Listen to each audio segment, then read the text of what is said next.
Since 2014, a unique collaboration between the Government of Japan, the Global Facility for Disaster Reduction and Recovery, GFDRR, and the World Bank has transformed the lives of millions of people in over 100 countries. Let's see how our partnerships over the years have made tangible impacts. In the Philippines, GFDRR and Japan's decade of technical and financial support has strengthened the DRM agenda. Over the past 15 years, we have seen how the Philippine DRM program has evolved from basic support to a more complex program that focuses on addressing complex DRM challenges. The question is, how did we do it? Through the Japanese support, risk reduction measures were integrated into the Bill for the Philippines Building Act, enabling safer and more resilient built environment, as well as the development of the Plan Smart Ready to Rebuild program, focused on training 2,000 local officials and staff from 500 provinces and cities in pre-disaster recovery planning using the government's integrated risk information system called the GeoRisk platform. Then 2 500 million contingent financing lines and 2 investment projects have also been linked to the Japanese support. First, the 300 million seismic risk reduction and resilience project. Second, the 150 million sustainable, inclusive, and resilient tourism project. The GFDRR and Japanese support to the transformative DRM policy reforms and innovative investments will save more lives and livelihoods.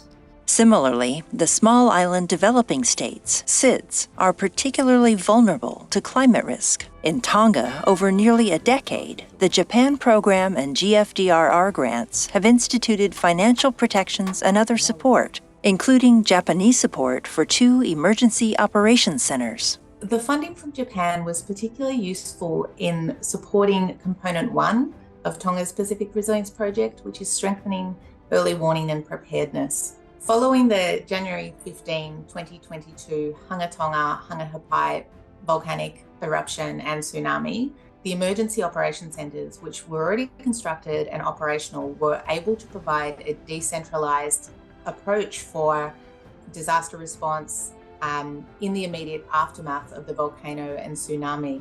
These centers were critical to the immediate response by keeping remote locations in contact with the government and communicating where the most critical support was needed.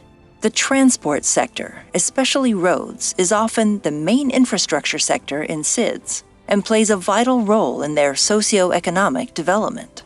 How to establish governance of the infrastructure systems in the small islands is a very important subject for national resilience of island countries. I was very honored to be involved in the review process of World Bank SEDS systems. And this kind of experience, can be applied, to other countries, and Japan can make some, the important contributions to support, island countries.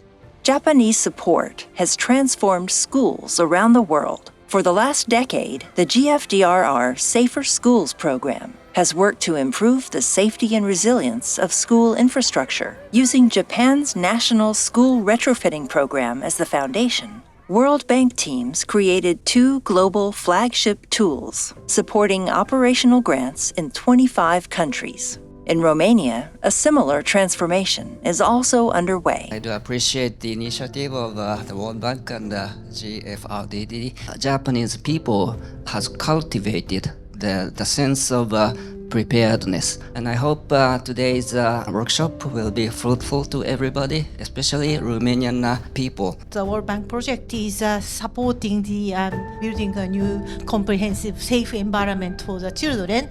World Bank and Japan spread the best practices and knowledge that was learned through hard times in Japan in the aftermath of natural disasters. Together, we can adapt and thrive.